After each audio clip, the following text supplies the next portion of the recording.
Chicken কাটলেটের নাম শুনলেই কিন্তু ছোটোবেলার কথা সবার ভীষণ মনে পড়ে। বিকেলে স্কুল থেকে ফিরে যখন এরকম গরম গরম চিকেন কাটলেট কেউ ভেজে দিত, বাইরে খাস্তা আর ভেতরে নরম চিকেন, ওই গন্ধে যেন পুরো বাড়ি ভরে যেত। এখন সেই কাটলেট হিয়ার ডিমান্ডেই আজকে বানাচ্ছি। ও বলে, মা আমি স্কুল থেকে এসে গেছি, স্কুল থেকে এলে কিন্তু তুমি আমাকে চিকেন কাটলেট বানিয়ে দিও। তো ওর জন্যই আজকে বানিয়ে রেখেছিলাম। শুনে তো আমার খুব ভালো লেগেছিল যে ও আমার কাছে আবদার করেছে যে চিকেন কাটলেট খেতে। আর দেখো আমি কীভাবে বানিয়েছিলাম সেটাই আজকে শেয়ার করছি। চিকেন নিয়েছি এখানে, তার মধ্যে একটা গোটা লেবু দিয়েছি, রসুন আদা ধনেপাতা লবণ দিয়ে মিক্সারে মিক্স করে নিয়েছি।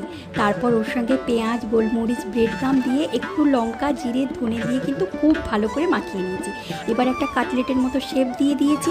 দুটো ডিম নিয়েছি, তাতে লবণ আর গোলমরিচ দিয়ে ফেটিয়ে নিয়েছি, ডিমে কোট করে নিয়েছি। তারপর ব্রেডক্রামে কোট করে কিন্তু লাল লাল করে ভেজে নিয়েছি। গরম গরম চিকেন কাটলেট তৈরি। আর হিয়ার হাসির মুখটা দেখে আমার এত ভালো লেগেছে আজ।